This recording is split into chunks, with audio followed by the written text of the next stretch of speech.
बर्फ की गहरी दरार के अंदर मुकम्मल अंधेरे में फरहान का जिस्म टूटी हुई रस्सी के साथ मौलिक था और उसकी ताकत हर गुजरते लम्हे के साथ खत्म होती जा रही थी।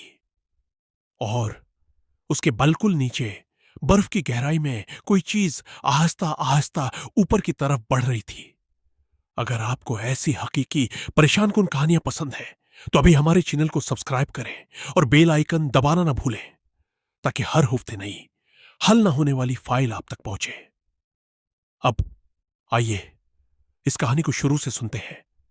नेपाल के एक बुलंद वो बाला ग्लेशियर पर एक तजुर्बाकार कुआं पीमा फरहान अपनी टीम से थोड़ा आगे अकेला बर्फ पर आगे बढ़ रहा था। यह फाइल है उस ग्लेशियर की जिसकी गहराई में कुछ ऐसा मौजूद था जिसे किसी ने पहले कभी मुकम्मल तौर पर नहीं देखा।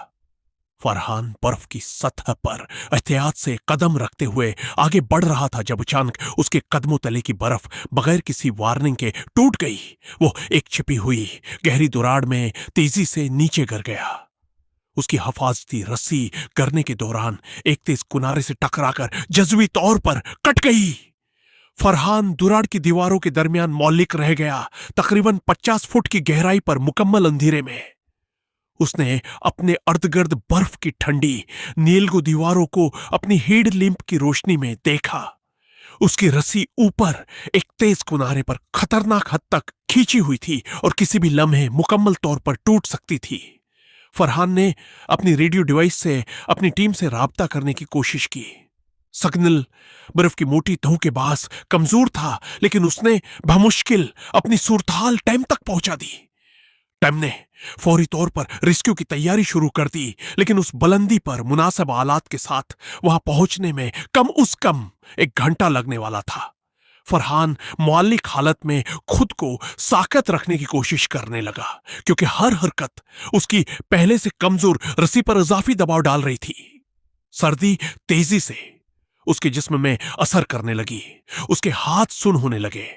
तकरीबन 40 मिनट गुजरने के बाद फरहान को अपने बिल्कुल नीचे दरार की गहराई से एक अजीब आवाज सुनाई दी।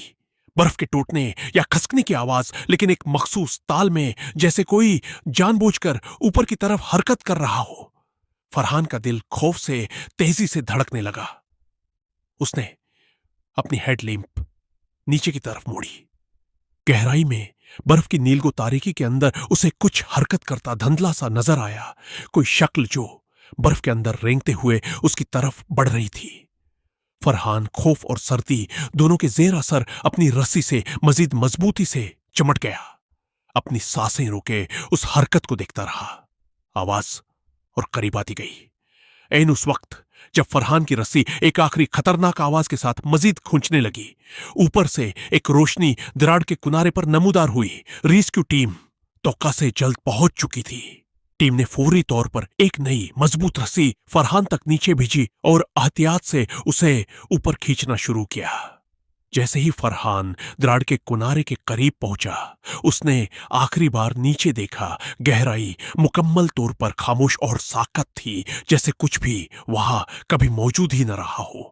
फरहान रेस्क्यू के बाद मुकम्मल तौर पर सेहत याब हुआ, लेकिन बाद में जब उसने अपने तजुर्बे के बारे में अपने मकामी नेपाली गाइड को बताया, तो गाइड ने उसे एक पुरानी मकामी रवायत सुनाई। रवायत के मुताबिक उस ग्लेशियर पर दहाइयों पहले एक कुआं पीमा एक ऐसी ही दुराड़ में गिरकर रेस्क्यू के पहुंचने से पहले हलाक हो गया था।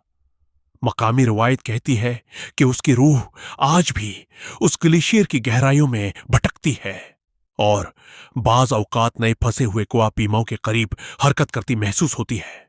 कुछ लोग कहते हैं मदद के लिए और कुछ कहते हैं सोहबत के लिए। फरहान आज भी कुआं पीमाई जारी रखता है, लेकिन वो आज तक उस दुराड़ में अपनी आंखों के सामने हरकत करती उस धुंधली शक्ल को पूरी तरह भूल नहीं सका। हमारे चैनल को सब्सक्राइब करें। अगली फाइल जल्द।